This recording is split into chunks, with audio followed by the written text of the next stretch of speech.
Hi, I'm Lance Henriksen. You're watching Bryan Lomax Movie Talk. Don't turn it off.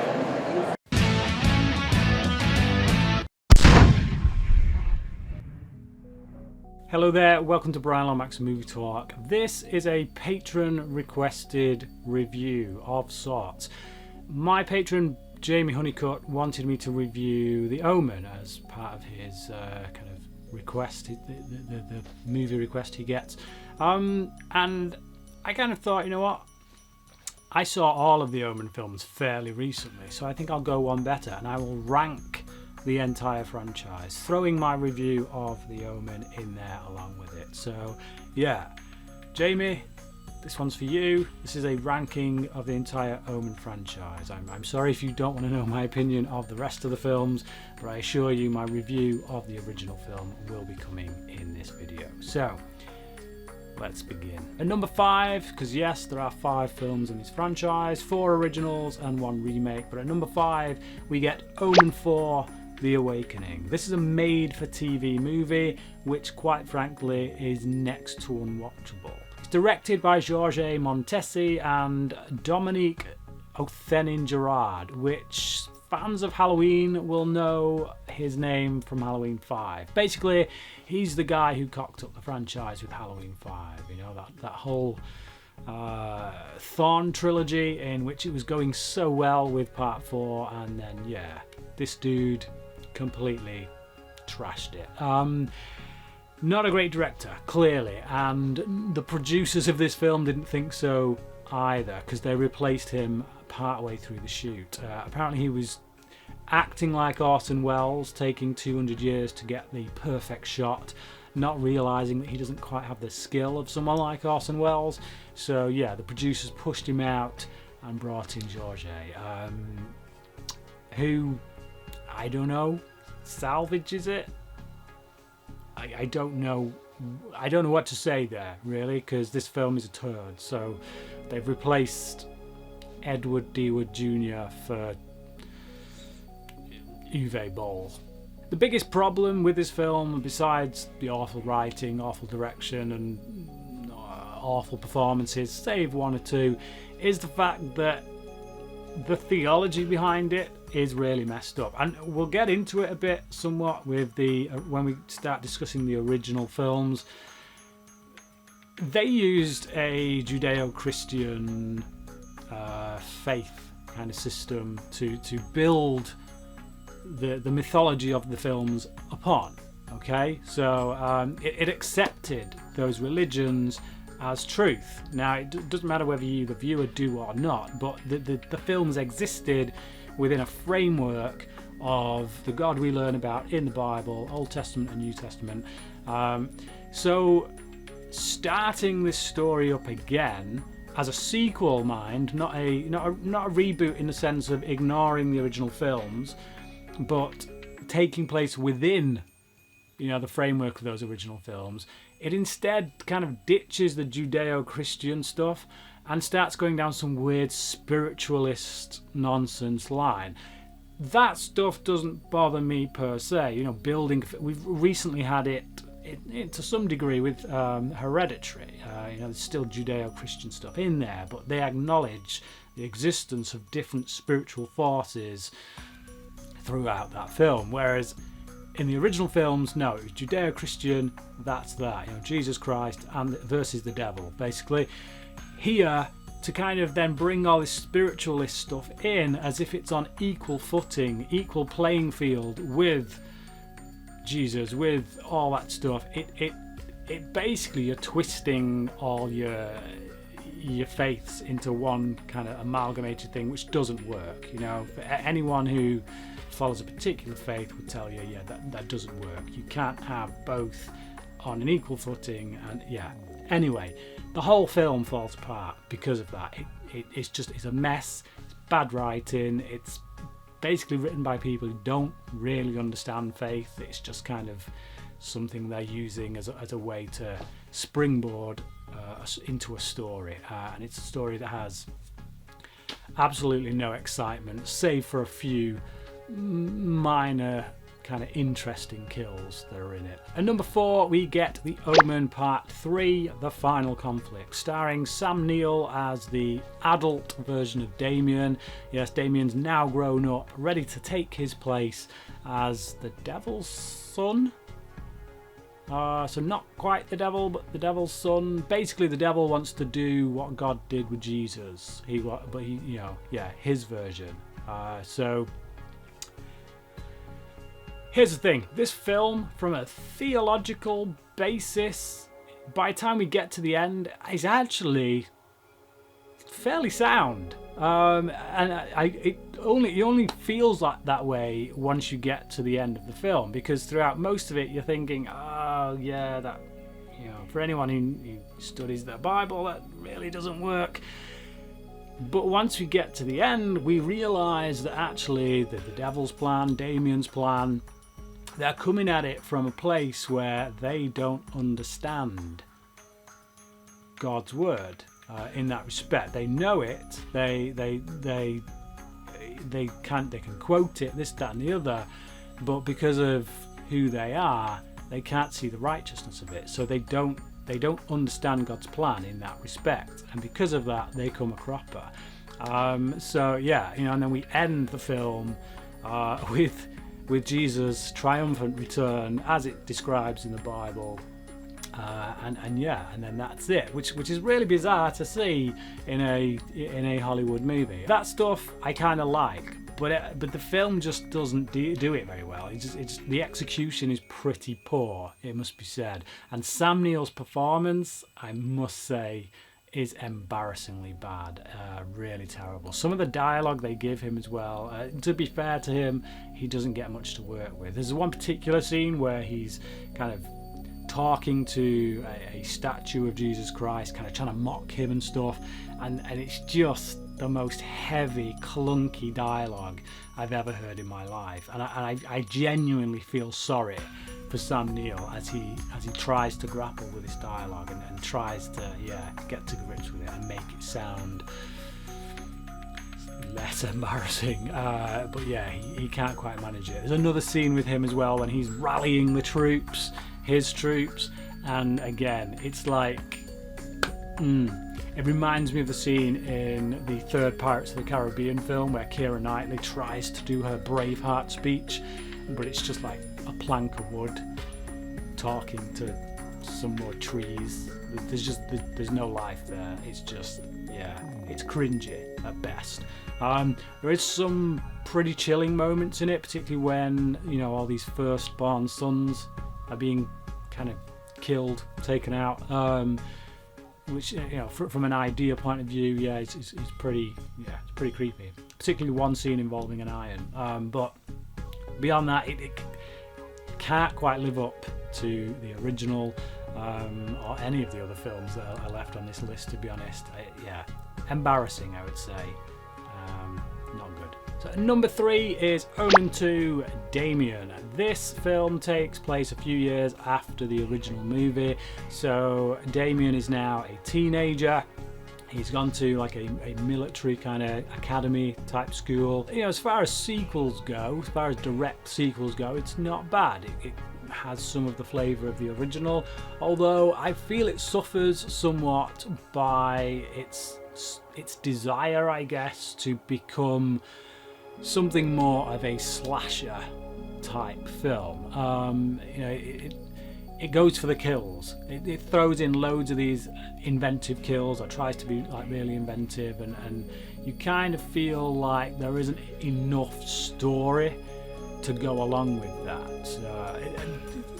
It suffers really from some of the same problems that the original Halloween 2 suffers from. For me personally, I know a lot of horror fans really love that as a sequel, but there's really not a lot of story there at all, and what story there is kind of been shoehorned in order to bring back the main character from the first film.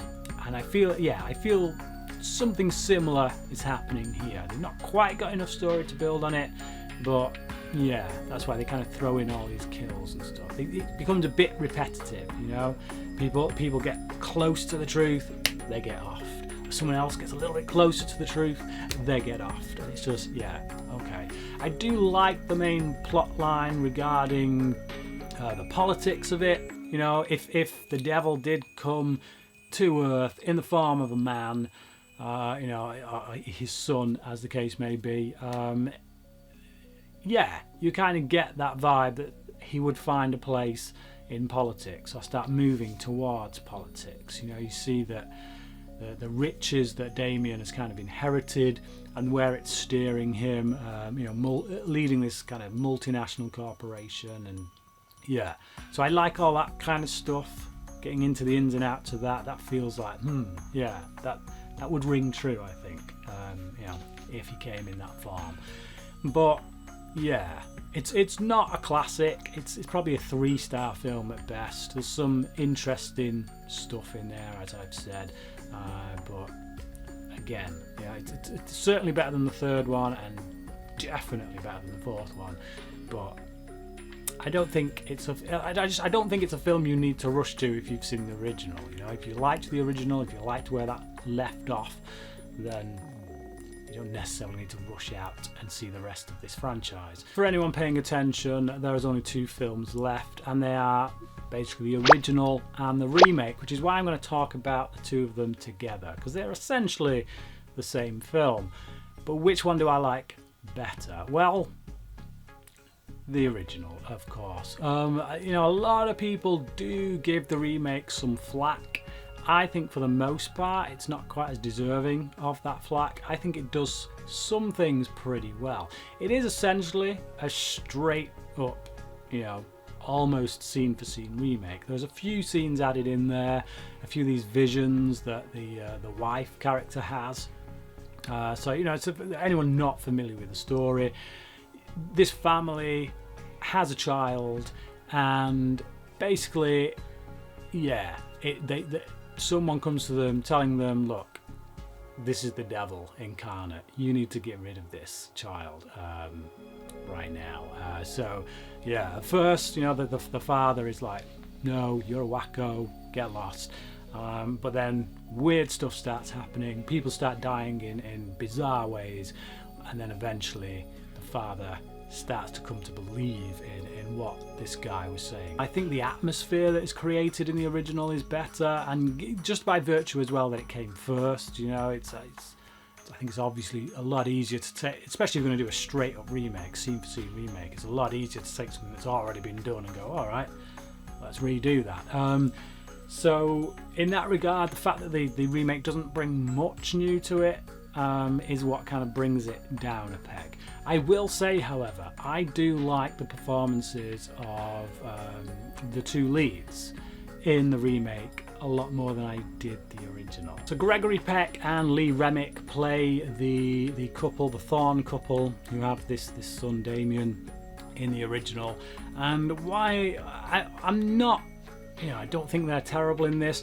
There are times that I do think, particularly Gregory Peck, is a bit wooden. I know Gregory Peck is quite highly regarded in certain circles, particularly with, you know, because of To Kill a Mockingbird and films like that. But what can I tell you? I don't warm to him in this film with regards to his performance. I find Liev Schreiber's performance in the remake to be yeah, just a bit warmer, I guess. I sympathise with him more. The way he reacts to things, I believe him more. I believe his reactions a bit more. Again, Julia Stiles as well. I think she does a better job of showing that a woman who is cracking up, who is at breaking point. There's some action scenes I think are handled better. So there's a scene where they're in the graveyard and they get attacked by these hellhounds. And I think, again, in the remake, it's handled much better, and Liev Schreiber came very close to having his hand bitten off actually when they did that scene. Dog got very close contact with him. So I just think that the way that they're able to do things in modern times compared to back then, the way they're able to shoot, the way they're able to move the camera, advancements in technology allow them to shoot things in certain ways that it becomes a bit more adrenaline fueled, a bit more heart stopping kind of thing. And that scene is one of those examples. In the original, it feels a bit more stale, a bit less believable with regards to how it's staged. But like I say, the original is better overall as a film, just because I think Richard Donner, you know, he's a better director on the whole than John Moore. You know, like if you'd have given Richard Donner the technology that John Moore had at his disposal back then I've no doubt Richard Donner would have far and away given us the better film.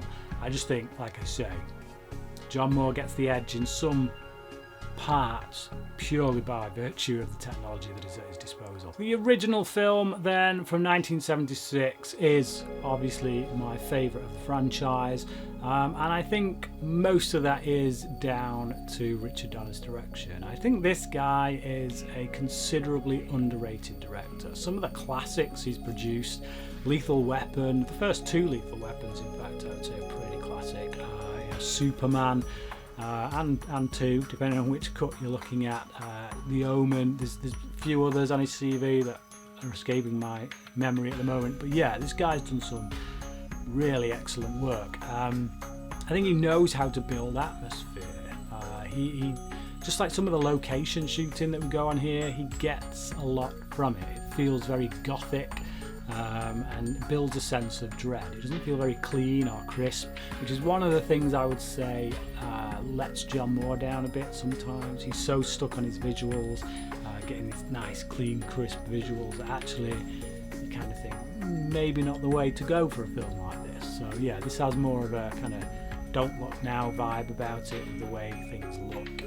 And that might have something to do with budget, I don't know, but for whatever reason, it works. This film is something of a precursor to more modern films like The Witch and obviously most recently Hereditary.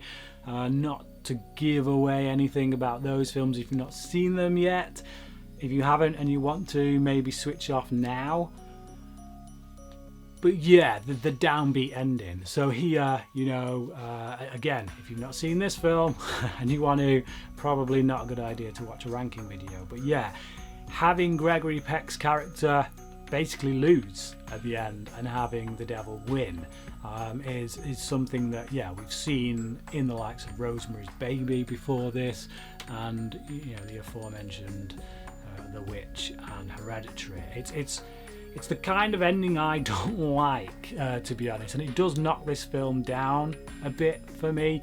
I get why people do like endings like this. You know, if you're going for horror, if you're going for absolute horror, what a way to end it. You know, leave people kind of cut off in the dark without hope. That's yeah, you can't get any more horrific than that, can you? So, but me personally, when you're doing certainly with things of a spiritual nature.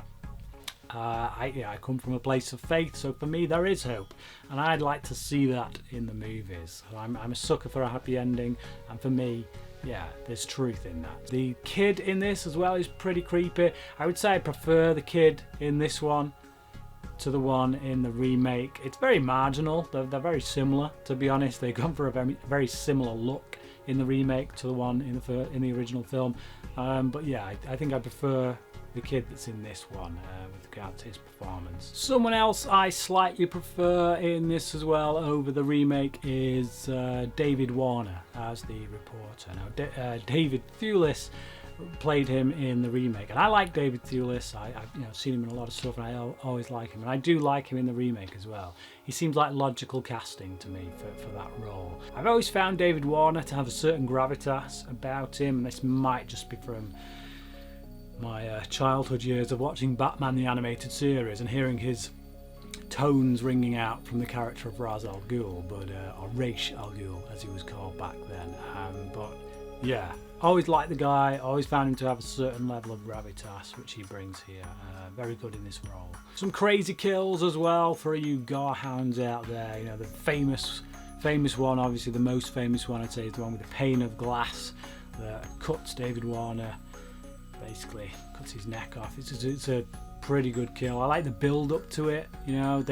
They go a bit overboard with it in the remake, I think. They have to ramp everything up so it becomes a big explosion and everything.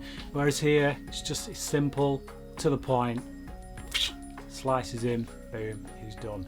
And I think I prefer it that way rather than all the bells and whistles and turning it into this, epic action scene. You don't need. You just don't.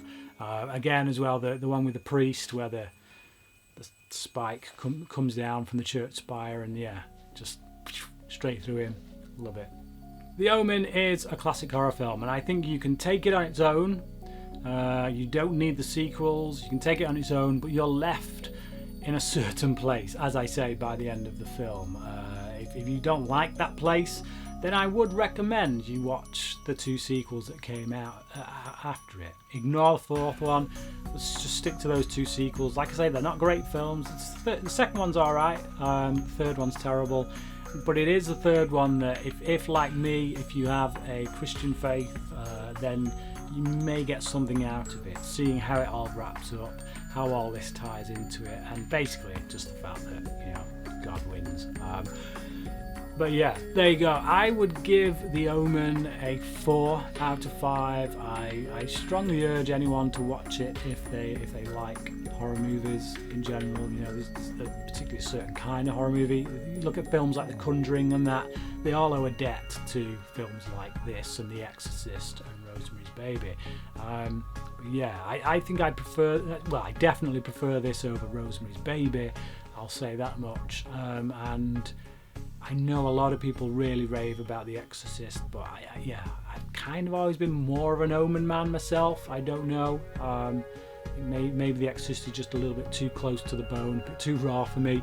But yeah, there you go. If you like those films, you've not seen this, definitely check it out. There you go. That is my ranking of the Omen franchise, for which you can thank Jaime Honeycutt for that. Like I say, Jamie, sorry if you just wanted the review. I just figured, why not? Thank you, Jamie, for your support, and thank everyone else out there for watching, if you are indeed still watching by the time we've gotten to this point. What are your thoughts on this franchise if you have seen it? If you've only seen the first film or the remake, let me know what you thought about those as well. I'm sure Jamie would like to hear those thoughts also. Leave those comments down below, and until next time, crack it.